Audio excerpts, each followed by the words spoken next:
Oh yeah, you know that means we're getting ready for a little Halloween action here. Welcome to Dunroth 2022. Still kind of undetermined what the full show is going to be this year, but I tell you what we are and are not going to do. There's not going to be a walkthrough this year, I'm sorry, but we're working on a next level Axworthy Ghost. Check that out. That is a 1/2 horsepower electric motor.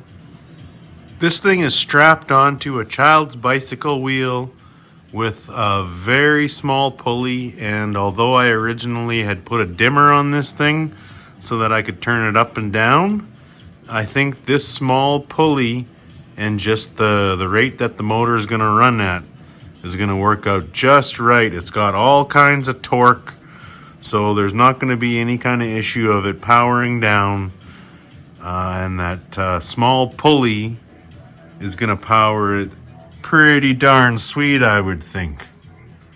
Here's two of our pulleys that are going to be going to the outside and leading to the outdoor masts. There will be a little bit of an elevation change on this Axworthy Ghost system that we're running. I don't know if you all checked out many videos on the whole setup, but whenever you get into elevation changes is where they kind of are very, very tricky. But we're going to show you how the heck we're going to make this one work.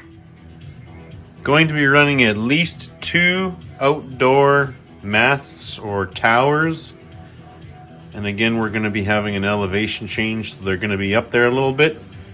And for these, I decided to use some old go-kart rims.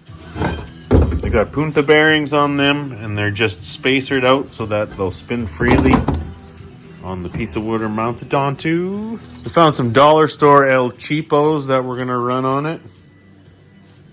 Check some of those out, eh? They're already prefabbed, ready to go.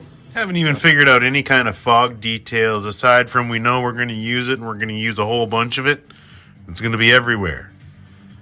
Since I'm not doing a walkthrough this year too, and we're doing the audio-visual experience on the outside, I'm bringing the thunder this year, boy.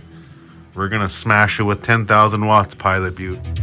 Although we're not having the walkthrough this year, it still gives me a good opportunity to get rid of some of the old tech and in with some of the new tech. And although some of these light controllers here aren't new, the addition of all these LED lights up here definitely are. Originally I would run rope lights, but it was very limited because you only had the color that you had unless you had bought the special LEDs, and I didn't. And so, updating all of these, I brought a bunch of different channels into the mix, and they're definitely going to see some use in haunted houses in the future. But at least now we've got full control over them all from this controller and whatever other controllers we're running through DMX or ArtNets or whatever we're going to be using. Here's a little bit of the back end of the lights and the light controls. So my Chauvet Stage Designer 50 and all the other stuff down there are the main controllers or the switches. And then this is the other hardware that's involved. So we got some decoders here, DMX decoders, all kinds of DMX stuff, and then power supplies here. And this is all for the external lighting that we're also going to be controlling from that controller, along with the indoor lighting in years to come. Mr. Alien Man here was made up of an old alien costume, and we reused our Christmas light. We have an old school kind of Christmas globe on a pole, but then I ended up mounting one of these newer LED swirly lights on the inside of it. So it's kind of like a new spin on an old Christmas decoration, but then we threw the alien mask over it to give it that other effect.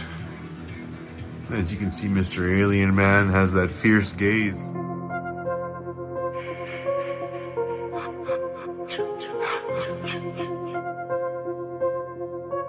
Look at the rest.